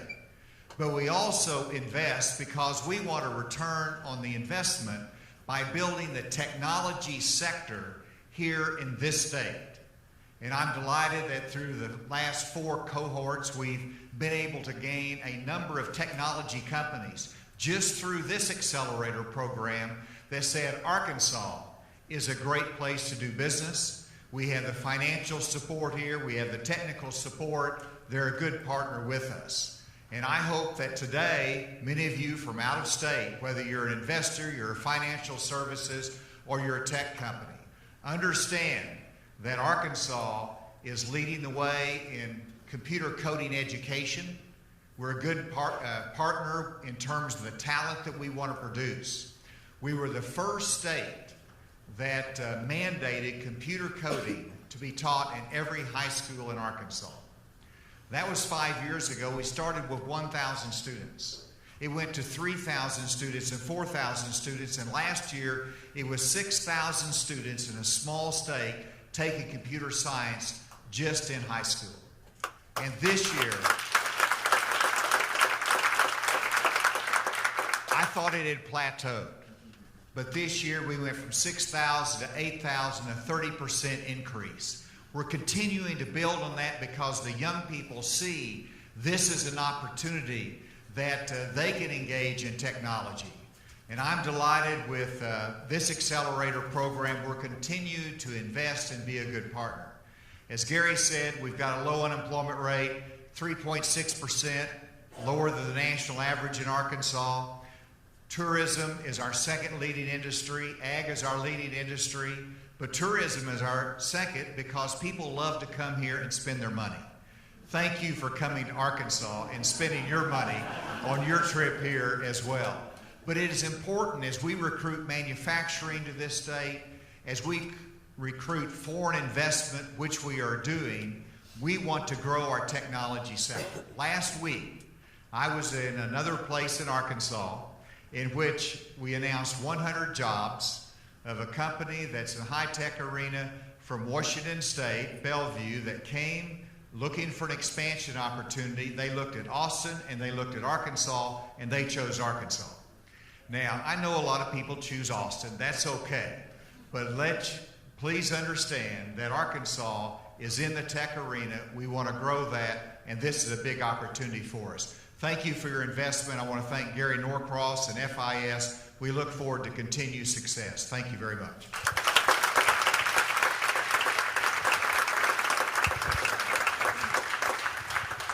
Thank you, Governor. The next person I'd like to have come out that I'm about to introduce here, it's when I talk about access and the ability for these entrepreneurs to gain access into this FIS, which is a Fortune 300 company, this is the type of people I'm talking about, right? The person I'm about to introduce is the Enterprise Product Officer for FIS, is central to all of the product decision making that happens inside this company. And so somebody who's just incredibly experienced and has a great depth of expertise in the financial technology industry. So next, I'd like to introduce Spencer Jones, the Enterprise Product Officer of FIS.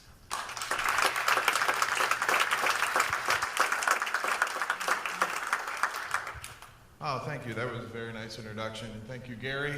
Thank you, Governor. Thank you, clients. Thank you, cohort, for being here. We've done it once. Let me do it one more time. What a great time. What great set of customers. What a great set of cohort. How about one more round of applause, please?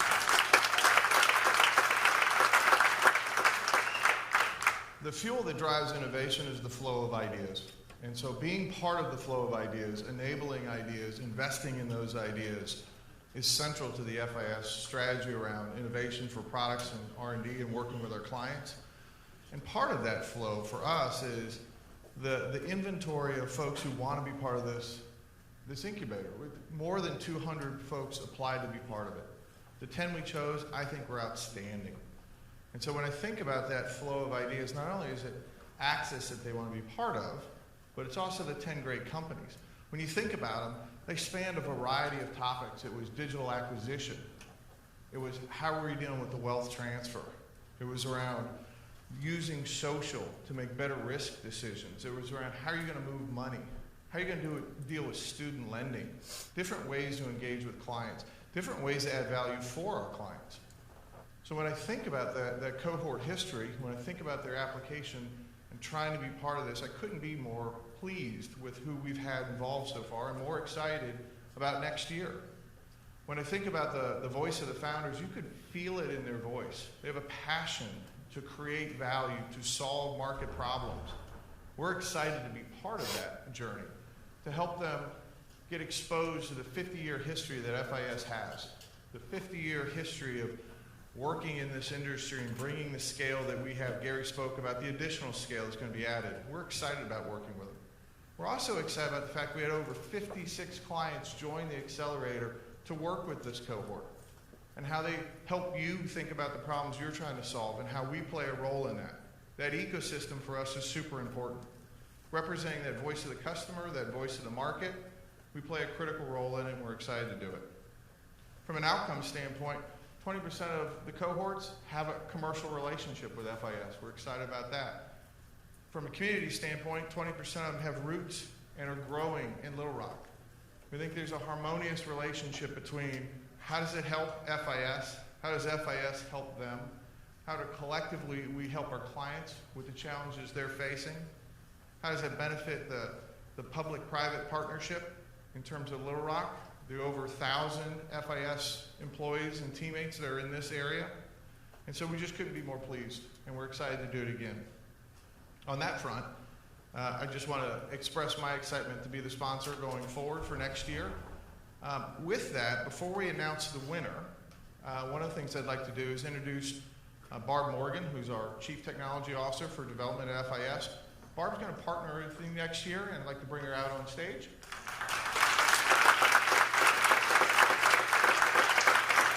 The other thing I'd like to do is also ask if the cohorts, all of them could join me on stage. And if Brian could go ahead and bring me out the envelope and the award. And we'd like to do Best in Show, the executive choice, which should represent, hopefully, the audience's will. So with that in mind, let me do the envelope.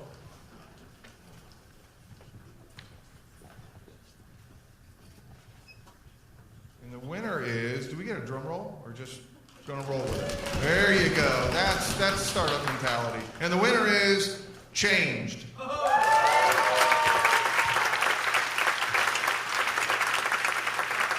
So Barb has your award. Congratulations. Well done. Well done. Let me hand the mic back over to Brian. Well done. Well done. All right, so if you've been to these events before, you know we like to start accelerators and end them with a bang.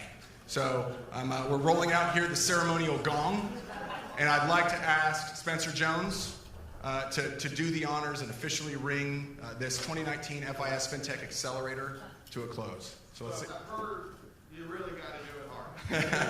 I'm going to leave that up to you.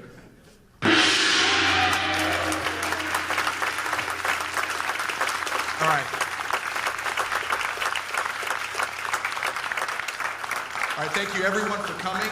We're going to be out in the lobby here in about 5 minutes. We're going to continue to have some refreshments, some cocktails, and some hors d'oeuvres. So please meet us outside. Thank you. Ladies and gentlemen, please join us in the lobby and at Foster's Bar on the second floor for refreshments. This concludes FIS Fintech Demo Day 2019.